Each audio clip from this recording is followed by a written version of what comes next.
Hey, still in bed. I hope I'm shooting this video right. I am very much about not posting vertical videos, so I know that it is vertical, but I'm hoping that it stays this way as I hold it, because my gravity and all that good shit and all that. But anyway, a serious topic. Um, these past two Saturdays, I have very proudly attended a pro choice protest for a Planned Parenthood in Colorado Springs. I think it is the only one that we have left. I think there used to be two or three, and then one of them closed, and another one closed, and the other one moved. Blah blah. I don't know. Um, I was at the protest for the Planned Parenthood, kind of headed towards the outskirts of town, and the protest pretty much went like any other protest does, but I've never been to like an out in person protest before this event. And it was really more of a rally on my end because we were rallying for Planned Parenthood, which we were standing outside of. And I suppose the protest was on the other side of the street because they were the anti-choice people and the anti-Planned Parenthood people. And lo and behold, I do believe that they also advertised and ran a crisis pregnancy center, which we all know now as the New Devil. And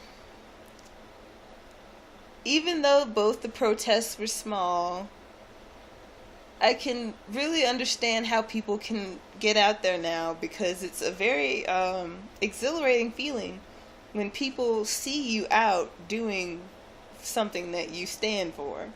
I mean, it's something that I've always believed in since I knew what it was, but now I have had the opportunity to stand out for what I believe in with other people instead of just being out awkward by myself.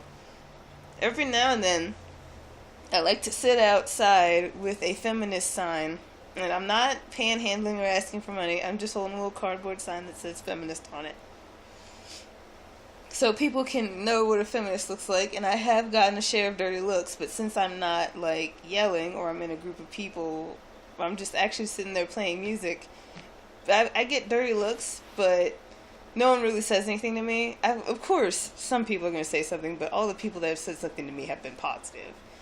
Other people don't really go out of their way for something they either don't care about or don't agree with, because I sit in highly populated areas, and since I'm not panhandling, I'm perfectly allowed to sit there, and people that disagree or whatever, they'll just pass by, whereas people who do agree will stop and say something.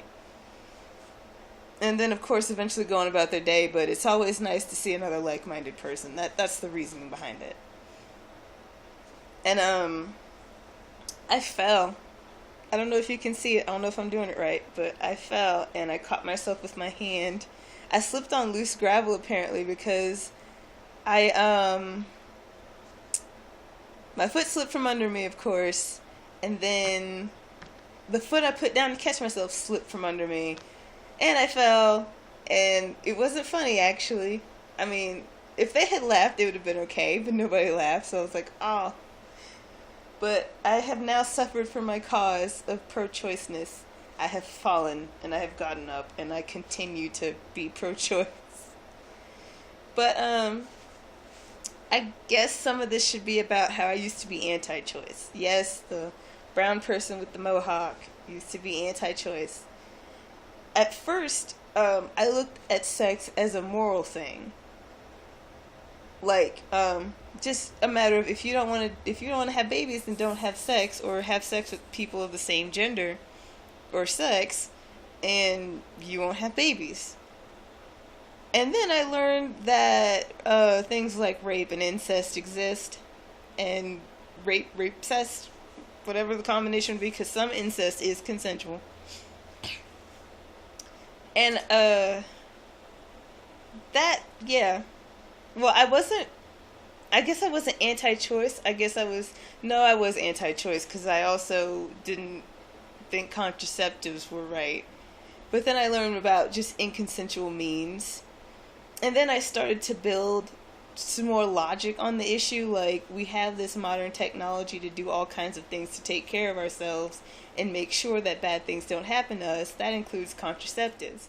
And in the event that bad things do happen to us, we have things to follow it up, like abortion. It's just like you take vitamins to prevent getting sick, and if you get sick, there's cold medicine, flu medicine, and stuff like that. It's like, okay, maybe you did wear your safety gear before you went out skating, but you fell in a certain spot and you fell a certain way and you broke your hip, and we have a surgery to fix that. That, I equate those as the same things now because it's all medical stuff. It's medical procedures and medicine and tools that we have to keep things from happening and then fix things when they happen. But what I find the anti-choice people trying to promote is that if we legalize abortions, then that means everyone's going to have to get an abortion. I've talked to some anti-choice people, and I understand where they're coming from in talking to them, but I just still don't agree. Because it's like, first of all, it's the matter of, who are you to tell someone else what to do with their body? That, I mean, you know, the second a lot of these people, the second we want to raise taxes, it's a lot of these same people bitching about raising taxes for whatever it is. You know, now let's say we have to raise taxes to take care of these children born to a certain class if they didn't want aborted. They're going to bitch about that. Not saying all of them do, but I find a lot of familiar faces in the anti-abortion argument and in the anti-tax raising argument. That's all I'm saying based on my experience. You may have different. And there's also with the contraceptives, there is, why would you want to take contraceptives away? Because you have to just be looking at the moral aspect of sex like I used to. But then my brain developed some more. And I learned that this is America, and apparently people don't have to do anything they don't want to do, including having babies. Now, we still have some other rights that we need to fight for, like everything having to do with LGBTQ people. And of course, racism is still alive and well. Sexism pretty much runs our system. More specifically, misogyny. And there is of course, there's trickles of misandry, especially more so in the legal system than the social system, but it is still a thing. But when it comes to that, it's like, this is the thing that we're going to do. We may as well be responsible about it and keep people protected and save some lives while we're doing it. So why take away our preventative care and then take away the aftercare? That's like, for me, being in the LGBTQ community, that's like, if you had sex with someone and you didn't know they had HIV or AIDS, and for whatever reason y'all didn't use protection or the protection broke, because I actually found out that condoms are actually pretty weak and they can break kind of easy. That's like, if you get AIDS, HIV, then you shouldn't get the treatment, because you should have not just done it. Like, what the fuck? I mean, because I'm looking at it from a medical standpoint. And I feel that's how the argument should be handled. It is a medical procedure. Treat it like that. And I don't know if insurance covers HIV/AIDS treatment, but if it does, then why not cover abortion? It's a medical treatment. That's like, you know, you shouldn't be allowed to have a dental surgery because it's your fault that your teeth are messed up. Like, what the fuck? Why do we give people the right to tell other people what to do? Like, from who can and can't get married, adopt children, to who can and can't have housing, to who can and can't have medical procedures.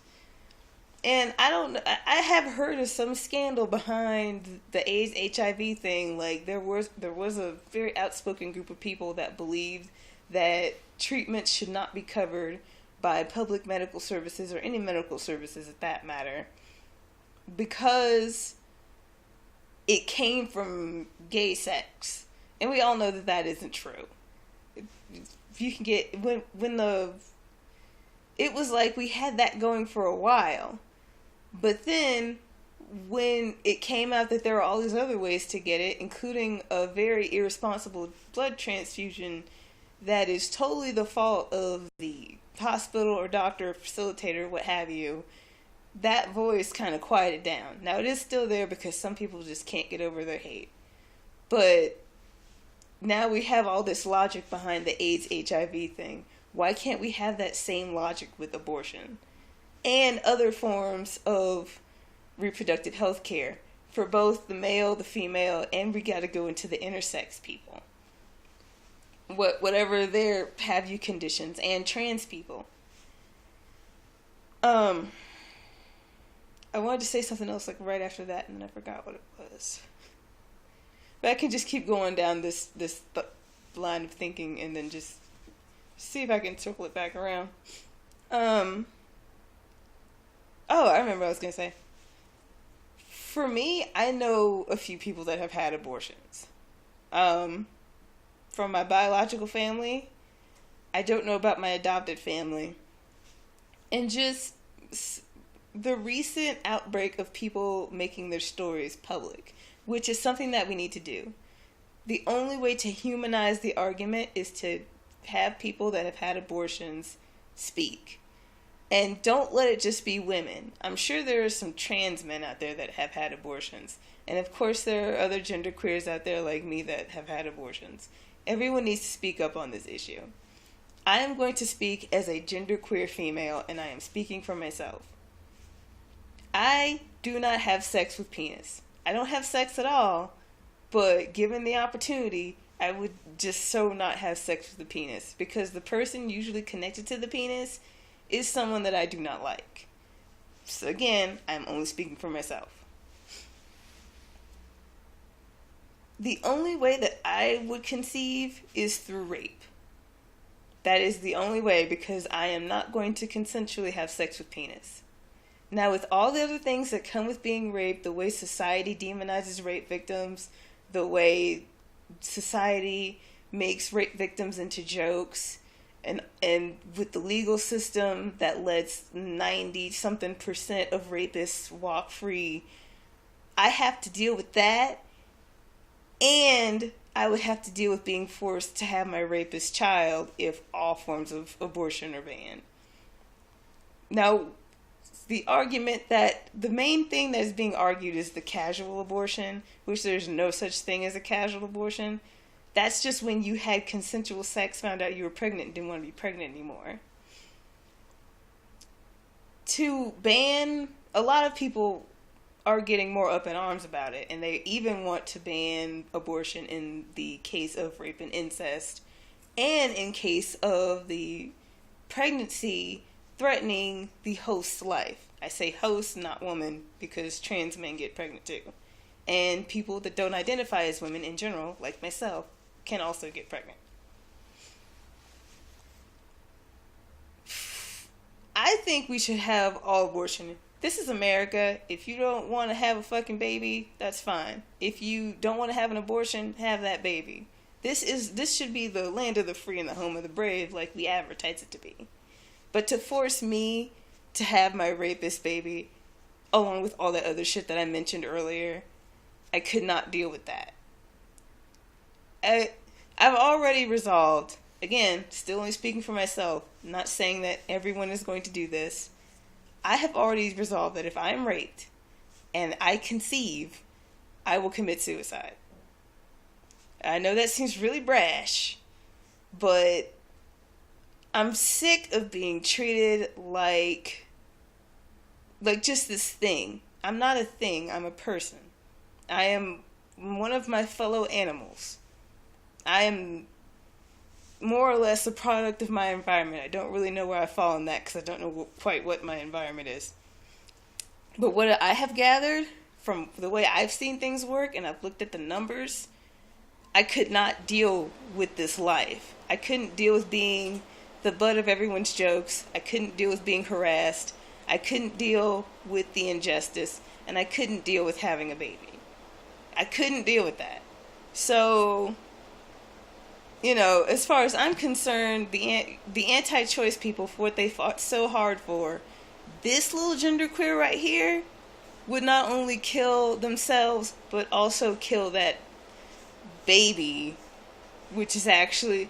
But by the time I found out I was pregnant, it would be like I forgot what the orders, of the stages, but it would not reach what we call fetus, because fetus is when like it's about to come out, like the last trimester or something. It wouldn't reach fetus status. As soon as I found out I was pregnant, I would be dead. That would be the end of my life, and there would be no baby to speak of. Again, all that speaking for myself.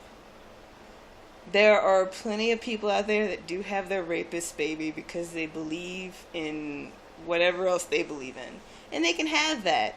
Don't force that on me. I'm an American just like you, and I shouldn't be forced to do something I don't want to do, especially have my rapist baby. So I said all that to humanize the issue on my end the best that I can even further.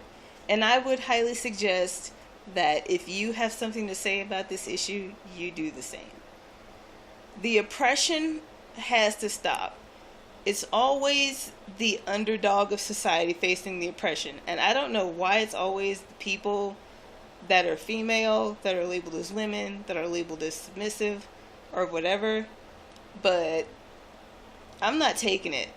I choose to live. You're not going to tell me that I have to live just because you want me to. I choose this every day. I'm pro-choice all day, every day. And the second I choose otherwise, I'm going to do that, and you're not going to have a say in it. So, that's my end of the issue. And I don't just want to encourage a particular group of people to do it. I want everyone to have a say in on this. We have to stop the anti-abortion, the anti-choice, the anti-people living their lives the way that they want to in every area. And I'm just going to go ahead and end this before I start repeating myself. Y'all take care. Bye.